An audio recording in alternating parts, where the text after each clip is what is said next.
जय महाराष्ट्र. मी कैलास दरेकर, महाराष्ट्र नवनिर्माण शेतकरी सेना जिल्हा अध्यक्ष बीड. आजचा विषय आष्टी तालुक्यातल्या अनधिकृत भट्ट्या, अनधिकृत वीट भट्ट्या.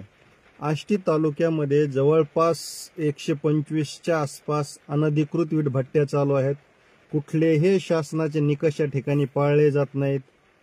सगळ्या नियमाची ह्यांनी पायमल्ली केलेली आहे. कारण कुठल्याही वीटभट्टीकडे प्रदूषण नियंत्रण मंडळाची परवानगी या ठिकाणी नाही. दुसरी गोष्ट, ज्या ठिकाणी वीटभट्टी आहे त्या ठिकाणची जी जमीन आहे ही अकृषी करून घेणं गरजेचं असतं. कुठल्याही वीटभट्टीवाल्याकडे अकृषी केल्याचा परवाना नाही. कुठल्याही वीटभट्टीकडे कामगार विभागाची परवानगी नाही. असं असताना ह्या वीटभट्ट्या नेमक्या कोणाच्या छत्रछायेखाली चाललेल्या आहेत हे काही समजायला मार्ग नाही.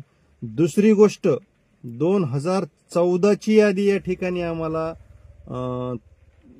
तहसील प्रशासनाने उपलब्ध करून दिलेली. 2014 नंतरची एकही नोंद तहसील कार्यालयामध्ये नाही.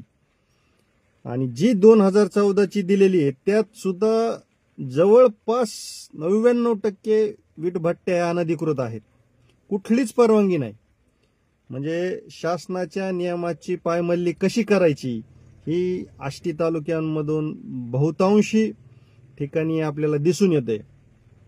जर महसूल प्रशासनाकडे तालुक्यातल्या पूर्ण वीटभट्ट्यांची जर नोंदच नसेल, वीटभट्ट्यामध्ये वीट तयार होती कशी, ही वीट या ठिकाणी येते कशी, याबाबत महसूल प्रशासन जागरूक कधी होणार आहे?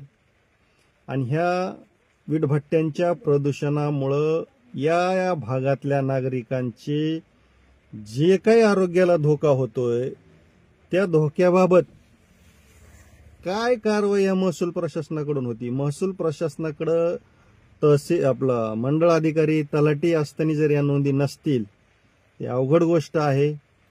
आणि 100% याच्यावर कारवाई झाली पाहिजे. यांच्याकडून नियमाची पूर्तता करून घेतली पाहिजे.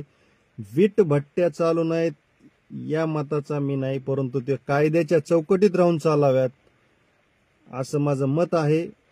आणि 100% जर या ठिकाणी तहसीलदारने याच्यावर कारवाई केली नाही, यापूर्वी मी सेतू सुविधा केंद्राच्या बाबतीत पत्र दिलं होतं, परंतु ते सुद्धा त्यांनी बैठक घेऊन जैसे थे आहे.